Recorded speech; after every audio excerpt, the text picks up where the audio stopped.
Life here is not a gift handed out once and kept forever. It is a debt, paid daily, with muscle, with vigilance, with the price of every mistake. In Tsavo, the sun-seared land of East Africa, the crown is not forged from gold or diamonds. It is woven from fear. And its highest symbol, paradoxically, was once an ornament: the mane.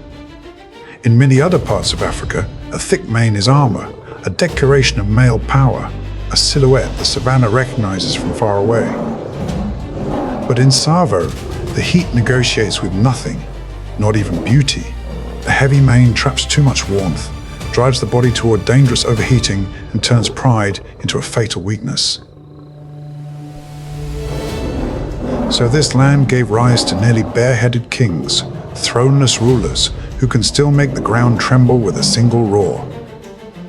Then, into that old order, a new bloodline arrived, pure in number, yet carrying denser hormones, tougher immune systems, and a clearer appetite for risk.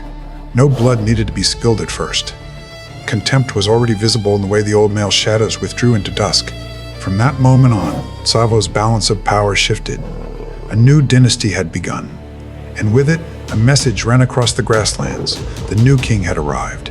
Every creature had better be ready. But a throne does not stand on a male's muscle alone. An empire that wants to last must be fed.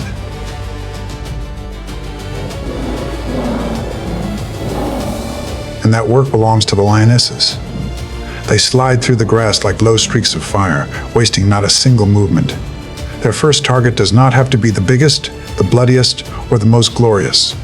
In the early days of a dynasty, practicality is worth more than pride. This time, it is a zebra weighing around 660 pounds. One carcass, enough meat for the whole pride, and at far less risk than a buffalo. But nature does not hand out flesh for free. The zebra's black and white stripes are not there for beauty. When the herd moves as one, those stripes scramble the predator's vision, turning the group into a living illusion and making it painfully difficult to isolate a single animal. The lioness knows this. She does not chase for long. Her heart is too small for her body to support sustained pursuit. The hunt must end quickly, cleanly, decisively. A bite that closes the windpipe. A sudden stillness. Then the dust settles again. But the plains do not allow victors much rest. After intense exertion, the lion's body demands water to cool itself. And in that moment, power on land is forced to step up to the border of another kingdom. Water. Lions can swim, but they despise it. Their dense fur turns into sodden armor, dragging down all agility. And the Nile crocodile needs only that one moment. In water, the lion has almost no chance. Sometimes, not even on the muddy edge of the bank has it truly left the crocodile's dominion behind. Yet Tsavo is not ruled only by jaws. Waiting in the mud, the giants begin to speak.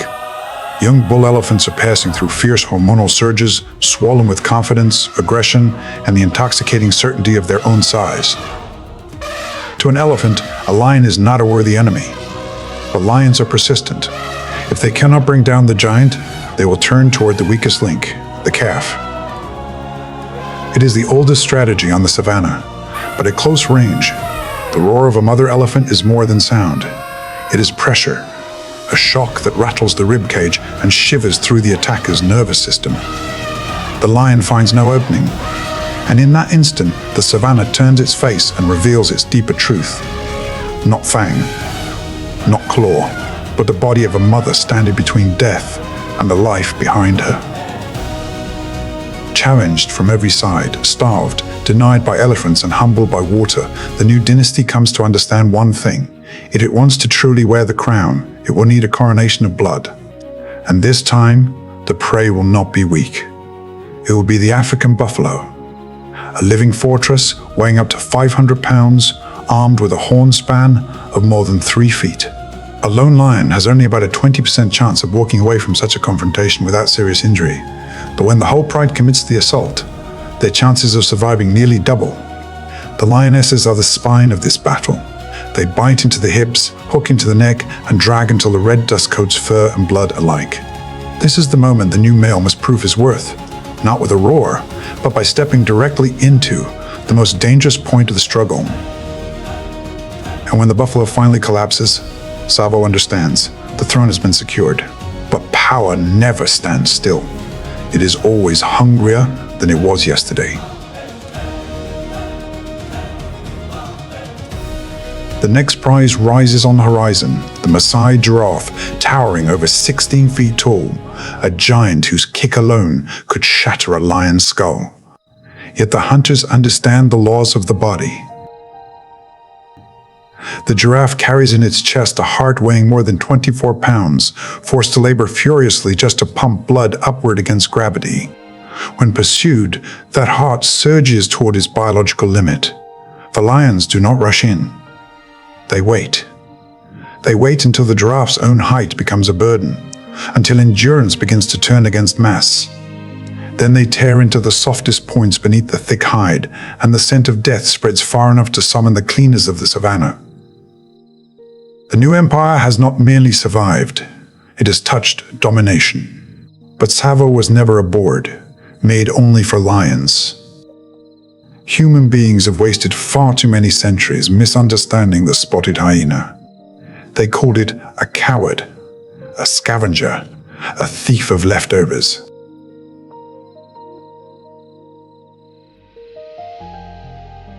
But Tsavo has never believed in names given by outsiders.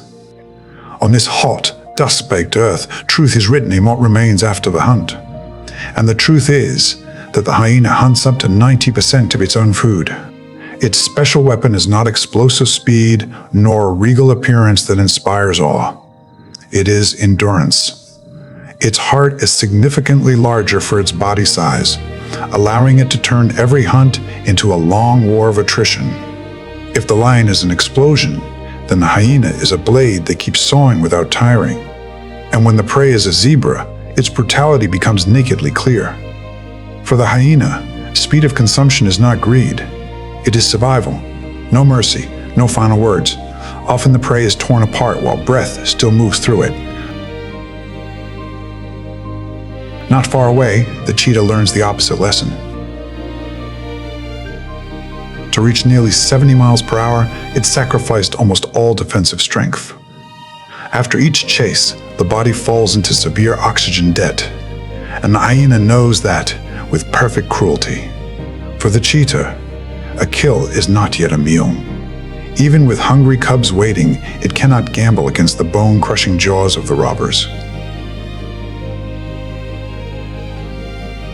In Tsavo, justice is a luxury the cheetah was never meant to possess, but the lion remains the master of the game, or at least on most quiet days.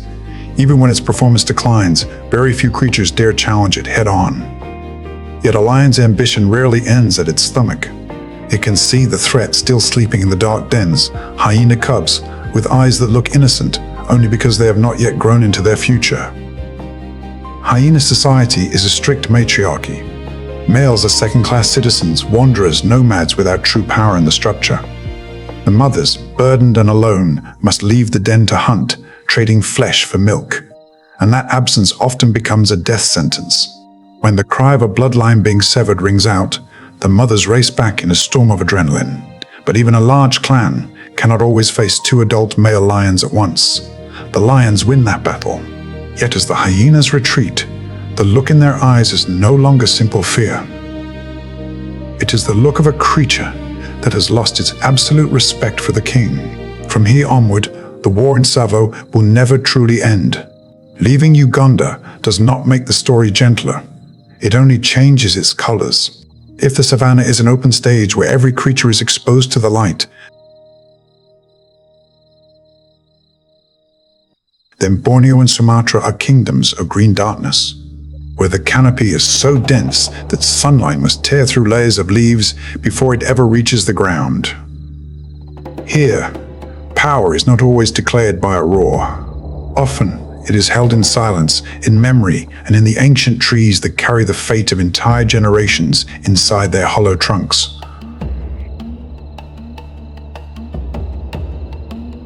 High above, the heavy beating of wings makes the forest shudder. The rhinoceros hornbill appears like a living emblem of Borneo's sky. The hollow casque on its bill is not a decoration. It is a resonating chamber, amplifying calls that travel for miles to announce territory and presence. Their lives are tied inseparably to ancient trees with natural cavities. When breeding season begins, the female seals herself inside the nest with mud, remaining in darkness for weeks while she molts and raises her young. Outside, the male shoulders everything. He must gather food, stay faithful, and endure long enough to carry an entire family through its most fragile chapter. By eating large fruits that smaller birds cannot handle, hornbills become master sowers of the forest, scattering seeds far and wide, beginning quiet acts of rebirth across the jungle. The savannah does not move in one direction. If all you see are fangs, you will never understand this place. The rest of the plains are written in hooves, horns, sudden turns that seem to split the earth, the absolute stillness of newborns, the alarm calls of small birds spreading through an ocean of grass. Impala become masters of disappearance in the wet season. Grass rises high, soft and thick, becoming shelter and trap at the same time. This is also the season of birth. A newborn has no speed, no horns, no tightly organized herd around it. Its only weapon is stillness. The mother hides it in the grass, leaves it there for hours, returns briefly, then leaves again so her scent does not pull in leopard or lion. When danger passes close, the fawn holds its breath so completely it seems to leave the world. On the savannah, there are moments when life survives not by being stronger, but by vanishing more perfectly. Thompson's gazelles choose another path. The instant a cheetah breaks from the grass, the gazelle becomes an arrow. It is not speed alone that saves it, but violent angles, rapid zigzags, sudden lateral bursts that force the predator to pay for each correction with its own energy. A cheetah may accelerate with astonishing speed, but the price is written in burning lungs and a heart pushed to its limit. If the gazelle can drag the chase beyond that threshold, the balance begins to shift. Zebras use something stranger still. Their black and white striping is not for hiding in grass. It distorts focus when the whole herd moves together. And if driven too close, a zebra's hind kick can break a jaw, even kill a lion. This is where the savannah corrects every false assumption. The beauty written across a zebra's coat is not softness. It is a shield for the eye and a hammer hidden in the legs. Wildebeest survive through mass, endurance, and refusal.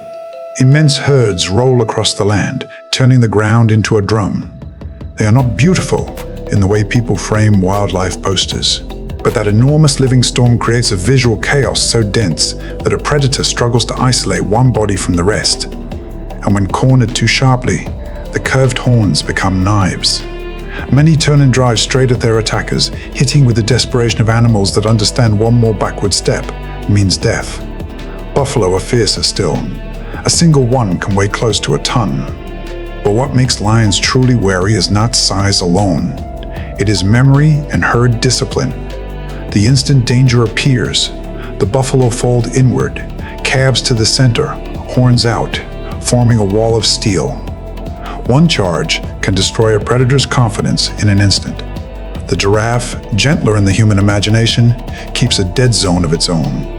Its towering legs can unleash a kick powerful enough to kill a lion. Calm, here, has never meant helpless.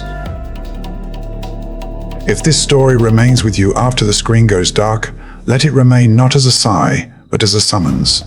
These grasslands are still breathing. The roars still travel. The river still keeps its secrets. But those things continue only if human beings choose to let them continue. Stand on the side of the darkness a leopard needs in order to disappear. On the side of the sandbank, a crocodile hatchling needs in order to emerge. On the side of the corridor, a wildebeest herd needs in order to complete its journey. Because every footprint still pressed into red earth is a sentence not yet erased from the oldest story on this planet, the right to live. Every hunter on the plains must expose itself to the light sooner or later. The crocodile does not. It lies low under the water, letting mud erase the outline of its body, leaving only its eyes and nostrils to do the rest. On land, a roar may claim territory. In water, silence is the true declaration. The Nile crocodile is one of the most successful crocodilians left on Earth, and in Africa, it is the largest, the hardest, and the most complete. A mature male can exceed 6 meters and weigh over a ton. But the thing that makes it frightening is not its size. It is the feeling that this animal comes from another age, almost unchanged, as if evolution once finished perfecting it and saw no reason to return. Its back is not just skin. Beneath the scales lie small bony plates called osteoderms, serving at once as armor, solar collector, heat storage, and mineral bank. The open mouth it shows while basking is not a threat. It is a cooling system. Yet the greatest mistake would be to believe that an unmoving creature is inattentive. Along the crocodile's jaws are sensory receptors so fine that the surface of the river becomes a map of vibration, the flinch of prey, a misplaced hoof at the bank, a body struggling only meters away. All of it reaches the crocodile like an alarm. No human engineer, with a lifetime to try, could easily redesign a creature that is at once armor, sensor array, blade, and living battery. And it existed long before human beings knew enough to ask what perfection might look like. The crocodile strategy is patience in its purest form. It can remain underwater for up to 30 minutes, sinking into a silence so complete that prey mistakes it for driftwood. Then the moment arrives. That body explodes upward from the edge of the water like a tensioned cable released. The jaws close. The bite force can rise into the tens of thousands of newtons, among the strongest in the animal world. Its conical teeth are not designed to chew. They pin, hold, and drag. But what made the crocodile legendary is still something beyond the bite, the death roll. When prey is too large to drown immediately, it spins its entire body around its axis with terrifying speed. Flesh, tendon, and joint are not simply torn by teeth, but by torsion. This is not frenzy. It is technique written into the genes. A form of violence so exact that it feels almost engineered. Then the story changes tone. On a warm bank, a female digs a nest. The fate of her brood is decided not only by inheritance, but by temperature. If the nest runs too hot or too cold, the sex ratio shifts. When faint cries begin to emerge from the eggs, she returns. The same jaws that can crush the femur of an antelope become delicate enough to split shells and lift the hatchlings free. She carries them in her mouth to the water. But the river is no sanctuary. Fewer than 1% of crocodile hatchlings survive to adulthood. Monitor lizards raid the nests, raptors sweep from above, large fish wait at the margins, and sometimes the most dangerous enemy is another crocodile. The future of this empire is built on the deaths of the small. When the two empires finally meet, the savannah seems to stop breathing. A lioness with cubs drags at a strip of carrion at the edge of the water. At the other end, a crocodile holds the rest, using the pull of water and mass to take it back. The struggle is not beautiful. It is not noble. It is simply real. The lioness is not stronger. She only has more to lose, so she wins enough to feed her cubs one more day. But when a male lion steps too far into that water, the rules change at once. One sweep of the tail, one clamp from beneath the mud, and the king of the plains is dragged out of the only world he understands. Every empire has a border. Every ruler has a terrain where his power becomes useless. The dry season forces everything closer together. Less water, less prey. A dead hippo can draw an entire pride of lions and the biggest crocodiles to the same place. No treaty is signed. Yet both sides read each other fast. A warning roar, a guttural answer from the water. Tension hangs over the river like a drawn wire. They are enemies. But they are also rivals who understand too well the cost of spilling blood. And while both remain absorbed in that struggle, a third enemy has been entering this story for a long time now. Us. Lions now occupy only a fraction of their former range. Crocodiles, too, face hunting, conflict, and fragmented populations. The king of the grasslands and the lord of the swamp are both losing a war they never chose to fight. Yet there are still people resisting that loss. Anti-poaching efforts, captive breeding pressure relief, GPS alert systems for livestock communities, safer enclosures at night. This world was given to us in astonishing detail. The question is no longer whether nature can endure. The question is what we will leave behind when the last banks begin to dry. And as the river settles after that struggle, another shadow slips from the grass. It does not roar. It does not rise from mud. It comes alone, as silent as a bad thought.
If the lion entrusts his future to the pride, the leopard chooses the opposite path entirely, alone, in shadow, across a landscape where a single wrong step can cost an entire season of hunger.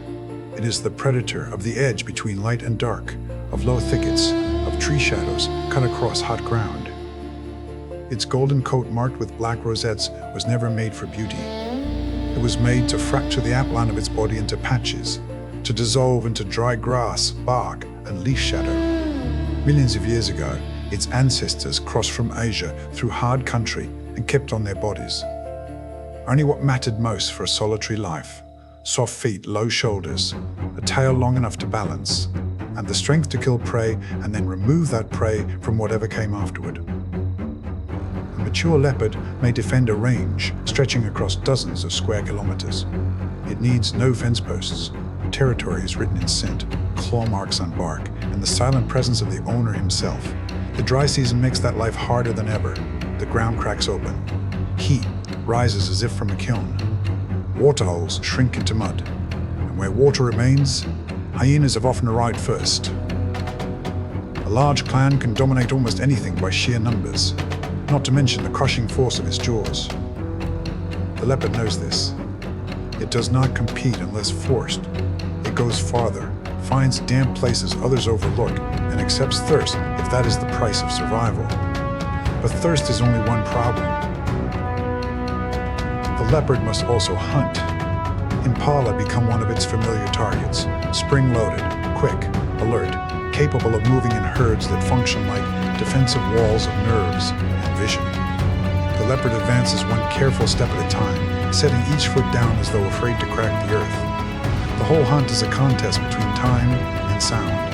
It waits for the wind to die, for the herd to let down its guard for one breath, for hunger and patience to meet in the same instant. Then comes the strike, short, controlled, clean. The prey may have half a second to understand what has happened, but the turning point of the leopard's story does not lie in the pounce. It lies in what comes next. The savannah is full of animals ready to steal from it. So the leopard hauls its kill into a tree, jaw clamped around the neck, spine bowed, claws fixed into bark. It raises the carcass step by step, removing the meal from the ground, where the law of numbers begins. The solitary hunter survives not because it is stronger than lion or crocodile, but because it understands that true victory means eating what it killed before someone else catches the scent of blood. Its success, therefore, always stands on a ledge above failure. A missed strike means wasted energy in dry grass. A stolen carcass may mean several nights with an empty stomach. Then the rain comes. The cracked land turns green. New grass shoots upward, in some places taller than a man. The air cools. Rain on leaves becomes cover of another kind. And with the rain comes the great migration. Vast herds of wildebeest, zebra, and gazelle push northward from the Serengeti into the Masai Mara. For the leopard, this is a season of both opportunity and confusion. A young zebra drifts from the herd. The leopard lies pressed to the earth, body bent like a drawn bow. The chance of success against zebra is low, but the reward is too large to ignore. It moves through the folds of the land, using grass and mud as camouflage. Then it bursts out. The mare wheels and chases, bites, kicks, screams through the language of her body. Maternal instinct is the one force on the savannah that does not fully obey probability. But this time, it is not enough. The leopard keeps hold of the foal and vanishes into cover. The savannah does not reward courage. It grades only the result. The real danger now no longer comes only from hyena or zebra mare. It comes from the land itself changing. The average temperature of the savannah has risen. Dry seasons stretch longer. Shade grows rarer. Water grows rarer. The shadows leopards need are disappearing. Wildlife corridors, GPS collars, ecotourism, and real-time tracking are being used in many places. These are not embellishments to a story. They are attempts to restore the last darkness a leopard can still vanish into. When one sees a leopard pass through tall grass and seem to dissolve into the landscape, it becomes hard not to wonder who placed that gift inside every rosette. the ability to disappear at the exact moment it must.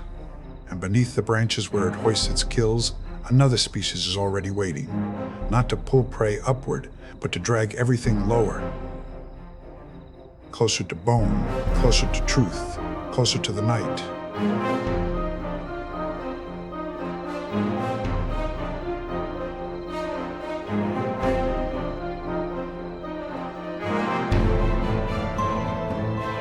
People look at the Great Migration and see magnificence. The savannah looks at it and sees a purge. Under the light of the early season, the ground begins to tremble before the eye can even understand what is coming. Wildebeest arrive first, high-shouldered, heavy-headed, rough-bodied, as if assembled too quickly from several different animals. They are not beautiful in the way zebras are beautiful. They are not slender like gazelles. But their herds are a storm with rhythm. They hear water from far away. They smell change in the wind. They feel vibrations through the ground. And the zebras beside them move like guardians of the journey itself.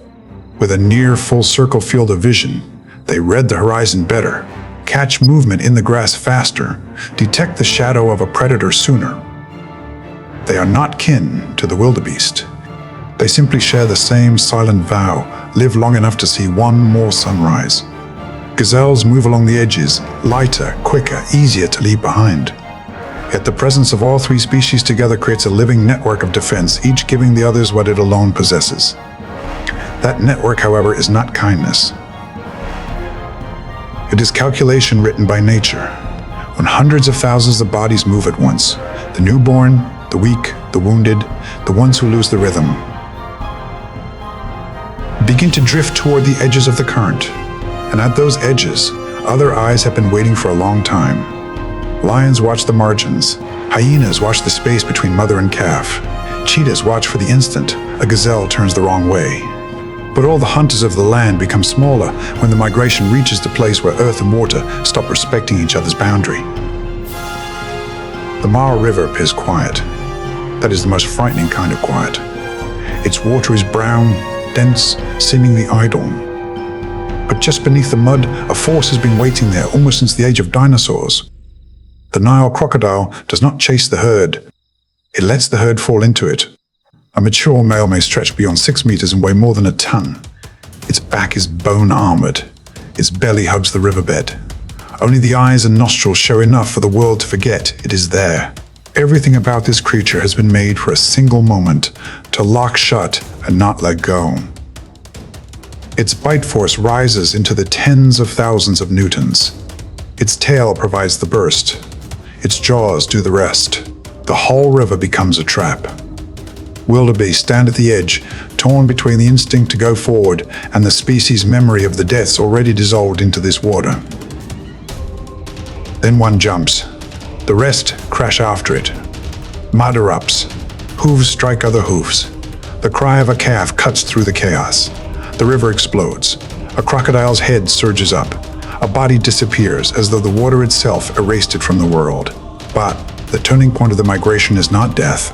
It is a scale of continuation. Each year, enormous numbers fall. It sounds like disaster. Yet those deaths feed the grass again, feed crocodiles, vultures, hyenas, bacteria in the soil, and the next wave of green that rises after the rains. The blood that sinks into the land does not end a story. It starts another one. Perhaps that is why no one can stand before the migration and think only of cruelty. There is an order inside that cruelty, a severe, terrifying order. A calf born on the plains can stand within minutes. Soon after, it must walk. Not long after that, it must run. There is no true childhood on these plains. There is only a brief interval between being born and being forced to keep up. Behind the migration, the alkaline lakes blaze with another kind of endurance. Lesser flamingos, the smallest flamingos in the world, stand in water so caustic that many creatures would turn away from it. Algae and microorganisms stain them pink and orange. Their legs withstand salt. Special salt glands do their silent work inside them, like the machinery of astonishing biological systems. They do not hunt. They do not chase. Yet they exist where few others can.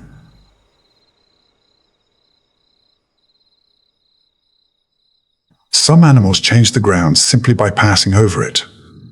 The African elephant is one of them. A full-grown adult may weigh well over 6,000 kilograms and stand close to 4 meters tall. When it moves, the earth does not tremble because of rage. It trembles because of mass. Even the largest predators on the savannah, including lions, understand that a fully grown elephant has almost no natural enemies. Yet the elephant's strength is not mere size. It is also the trunk. A structure made of tens of thousands of muscle bundles, capable of uprooting trees, lifting weight, stroking a calf, or hurling away whatever comes too close. It lies in the memory of the matriarch, who leads the herd back to waterholes their ancestors dug years before. It lies in the low-frequency language that travels to the ground farther than a cry, carrying warning as well as grief. An elephant herd does not simply live on the savannah. It reshapes the savannah through its movement, and yet the turning point lies here. Even a creature nearly untouched by predators survives more through memory than through violence. When drought comes, the matriarch does not win with tusks or bulk. She wins by remembering. The root, the marsh. The patch of earth is still damp beneath the dust. It is hard to watch such a thing and not feel that there is a perfectionate word beneath the muscle. A species weighing tons places the fate of the herd in the memory of one old female. Its survival is not placed in claws or fangs. It is placed in remembrance. The rhinoceros takes the opposite path. It lives more alone, more guarded, seeing poorly but smelling brilliantly. Its body seems plated like armor, its horn made of keratin. The same substance as a human fingernail becomes a weapon in the hand of nature.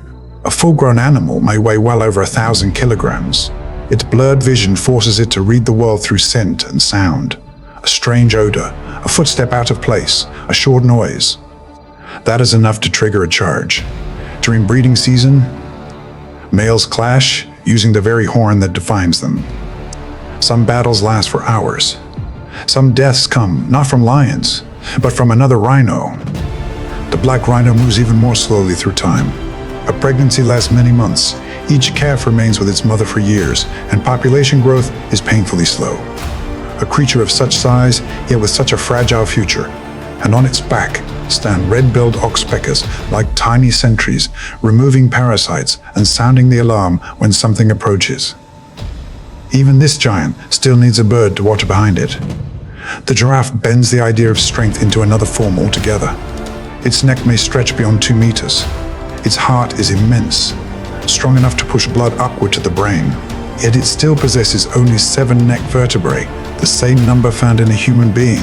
It feeds where few others can reach. It sees farther than most grazers below. But whenever it lowers itself to drink, the body must split its front legs wide, lower its head, and offer its throat and skull to every danger around the water's edge. Lions know it. Crocodiles know it. The giraffe knows it too.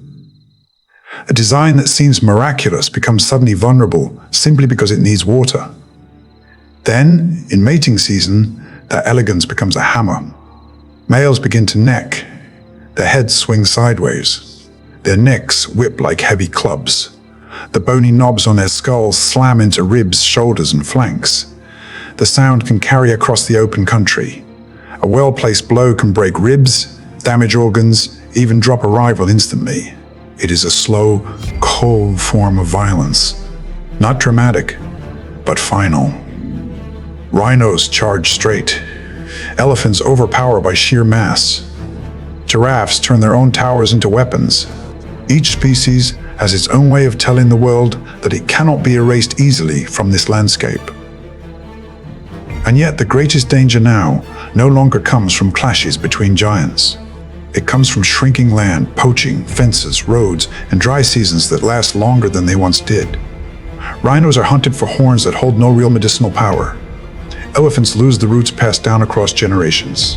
Some giraffe populations have fallen severely over recent decades. Protected areas answer with armed patrols, GPS tracking, dehorning, wildlife corridors, and community warning systems. One truth must be spoken clearly here. The largest animals on the savannah are not dying because they are weak. They are dying because they are slower than the pace of human destruction. And that sorrow does not belong to nature alone. It belongs to us. Farther south, where the open grass gives way to waterholes, mud banks, and slow rivers thick with the smell of silt, another force is waiting. It has no towering legs like a giraffe, no memory like an elephant, no horn like a rhino. It needs only water deep enough to conceal most of its body.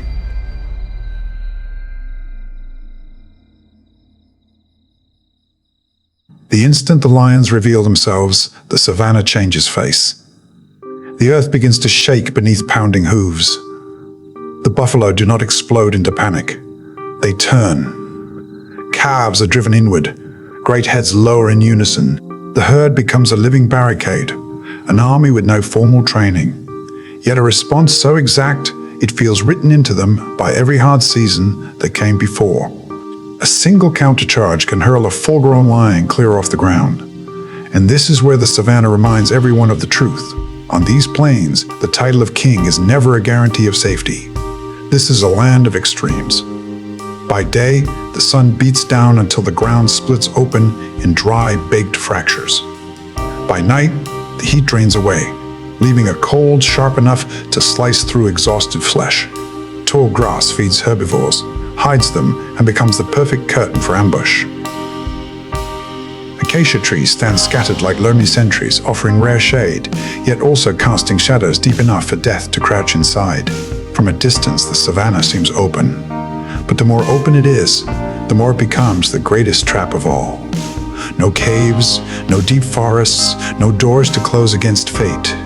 Every escape unfolds on a stage without hiding places. Every movement is exposed to the light. Every mistake has someone waiting to profit from it. And perhaps that is what makes the savannah both terrifying and almost sacred. This is not merely where animals live.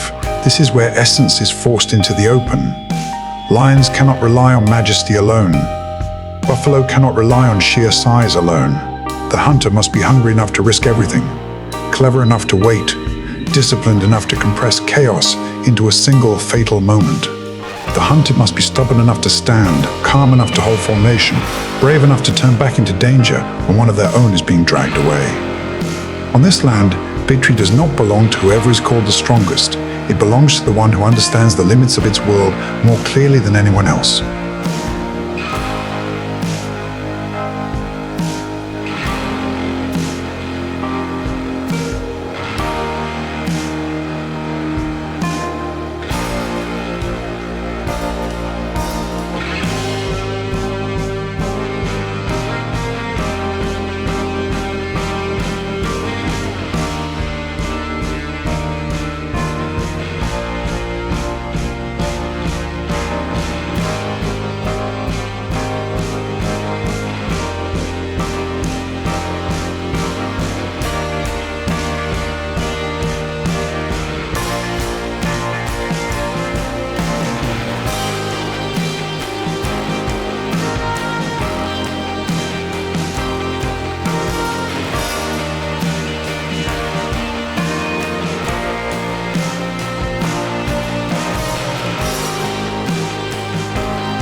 The savannah does not kill in only one way, and that is what makes this world both beautiful and terrible.